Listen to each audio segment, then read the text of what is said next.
नमस्कार। Be the जम्मुआइट की ओर से मैं जैनी जॉन और आज की दर्दनाक हादसे की दुर्घटना के बाद से ये समाचार शुरू हो रहा है कि जम्मू संभाग के जिला डोडा में सोमवार सुबह एक दर्दनाक हादसा हुआ। जिला डोडा के अक्षर क्षेत्र में बोलेरो गाड़ी सड़क से लुढ़क गई और गहरी खाई में जा गिरी। इसमें वाहन जो था वो सवार में 3 पीडब्ल्यूडी विभाग के अधिकारियों की मौत हो गई, जबकि एक घायल हो गए। घायल को इलाज के लिए नज़दीकी के अस्पताल में ले जाया गया। जानकारी के अनुसार जो पीडब्ल्यूडी विभाग के बोलेरो गाड़ी बट से डोडा की ओर जा रही थी। इसी दौरान असर क्षेत्र में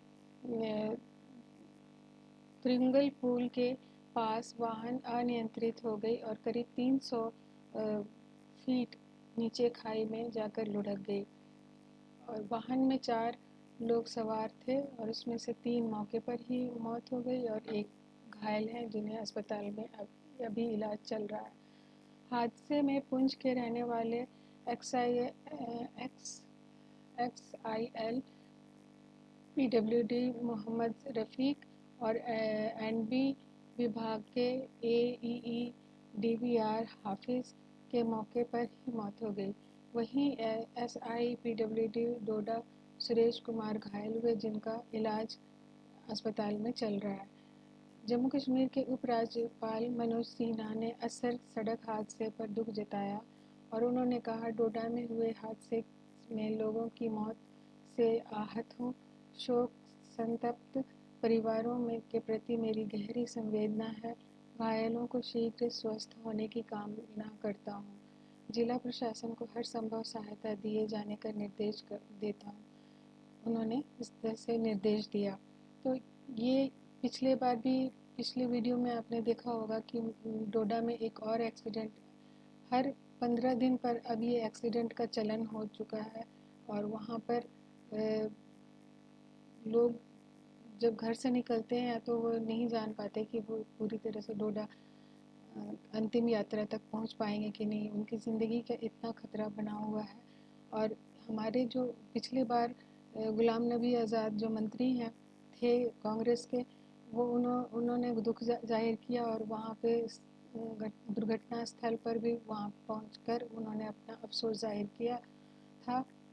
और इस बार हम देख रहे हैं कि हमारे उपराज्यपाल मनोज सिन्हा ने उस हादसे का दुख जताया है। तो ये सिर्फ दुख जताना ही इस मामले को ख़त्म कर देता है या जम्मू से डोडा जाने वाले रास्ते की सुरक्षा का सरकार को क्या इंतज़ाम नहीं करना चाहिए? क्या लोगों की सुरक्षा के लिए इसकी कदम नहीं बढ़ाना चाहिए? तो ये सरकार इसके लिए कुछ भी नहीं कर रही है और ना ही वो इंतज़ाम कर रही है। ये दुख जताना काफ़ी नहीं है और इस तरह से हम अपने जो उपराज्यपाल मनोज सिन्हा हैं उनको हम ध्यान दिलाना चाहेंगे कि इसका इंतज़ाम किया जाए सुरक्षा के लिए, ताकि लोग असुरक्षित ना महसूस करें और वहाँ की जो सफ़र है, जर्नी है, वो ठीक ठाक ज़िंदगी बचाते हुए वो अपने मंजिल तक लोग पहुँच पाएँ।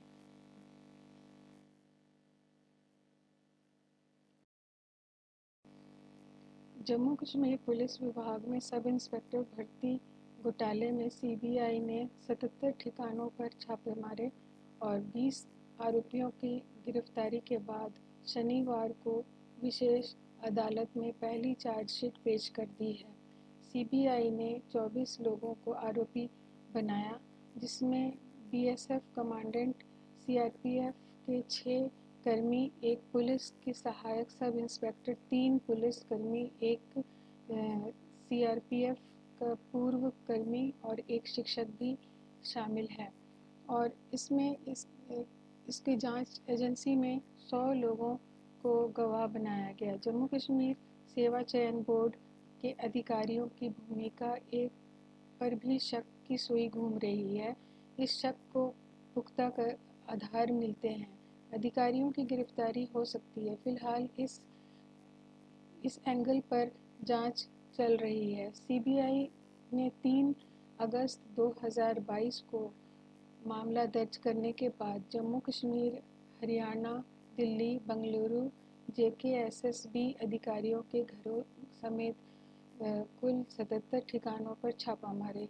इस दौरान 20 आरोपियों को गिरफ्तार किया। अहम सबूतों के साथ 61.69 लाख रुपए भी बरामद किए गए और पुलिस SI भर्ती परीक्षा में धांधली की शिकायतों पर 3 अगस्त 2022 का मामला दर्ज किया गया। पुलिस विभाग में SI के 1200 पदों की भर्ती के लिए JKSSB ने 27 मार्च 2022 को परीक्षा आयोजित की थी। 4 जून 2022 को परिणाम घोषित हो चुका था। CBI की जांच के साजिश का पहला सिरा रेवाड़ी के यतीन यादव के रूप में सामने आया। यतीन ने अन्य आरोपियों के साथ मिलकर एक ही झटके में मोटी रकम कमाने के लिए भर्ती परीक्षा को जरिया बनाया। इस साजिश को अंजाम देने के लिए KBR इन्फोसिस प्राइवेट लिमिटेड के कर्मी प्रदीप कुमार ने JKPSI परीक्षा का पेपर चुराकर यतीन को दे दिया और यतीन ने पेपर हाथ लगते ही अनिल कुमार, सुरेंद्र सिंह, बजिंदर सिंह से संपर्क कर पेपर खरीदने वालों की व्यवस्था करने को कहा। सुरेंद्र सिंह ने कश्मीर सिंह के जरिए अक्षय कुमार को तैयार किया। आशीष यादव ने मुख्तार अहमद को पेपर खरीदने के लिए बुलाया। दोनों ही अभ्यर्थी थे और जिन्हें बुलाकर रेवाड़ी में पेपर थमाया गया और इसके बाद एक अन्य शख्स अनिल कुमार ने अश्वनी कुमार और पवन से संपर्क कर उन्हें पेपर खरीदने के लिए अभ्यर्थी लाने को कहा। वहीं बजिंदर सिंह ने संजय कुमार दत्ता के जरिए अन्य अभ्यर्थियों तक पेपर पहुंचाया। इस साजिश को आगे बढ़ाने के लिए अश्वनी कुमार ने केवल कृष्ण रमन शर्मा, जगदीश लाल, अमित शर्मा, सुरेश कुमार, राकेश कुमार को भी साथ जोड़ लिया। इसके बाद अभ्यर्थियों को हरियाणा के करनाल बुलाकर निर्धारित रकम लेकर लीक किया पेपर दे दिया गया।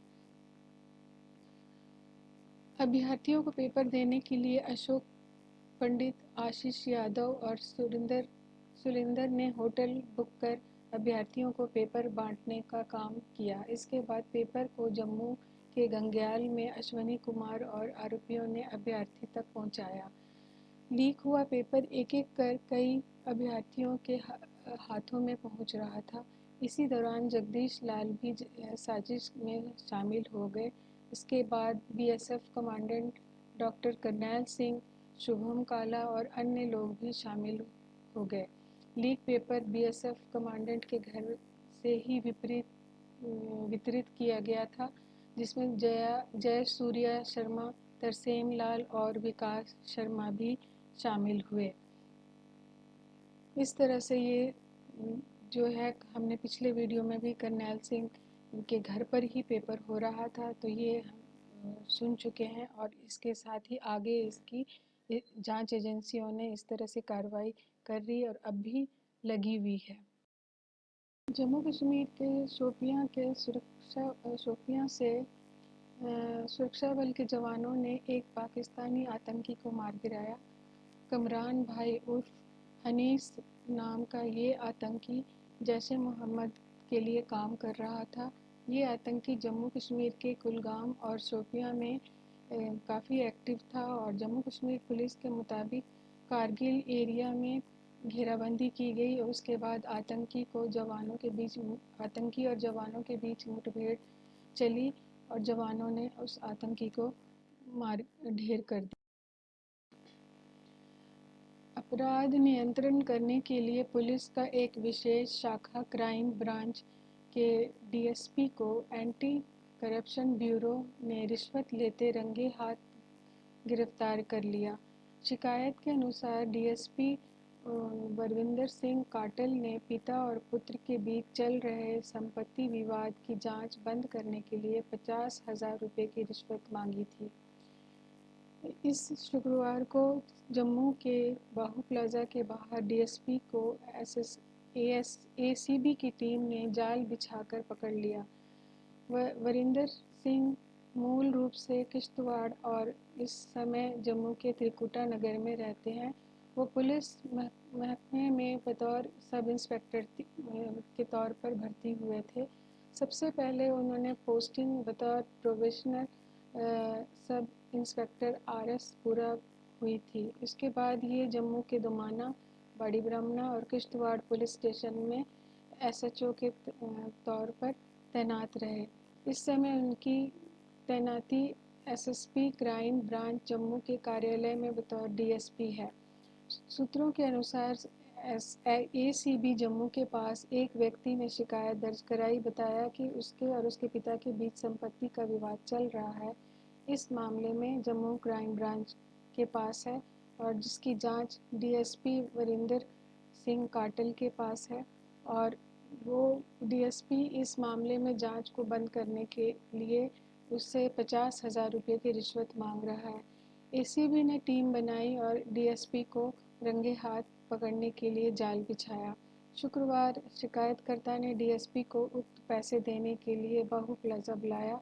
जैसे ही DSP अपनी कार पर पहुंचा पैसे लेने के लिए शिकायतकर्ता को बुलाया, तभी ACB की टीम ने मौके पर पहुंचकर DSP को रिश्वत के पैसे के साथ पकड़ लिया। ACB ने जो नोट शिकायतकर्ता को दिए थे, DSP से वही नोट बरामद किए गए। गवाहों की मौजूदगी में इन DSP के उंगलियों के निशान भी पाए गए। गिरफ्तारी के बाद ACB ने आरोपी के त्रिकुटा नगर जो घर है पर भी छापा मारकर और भी सबूत जुटाए।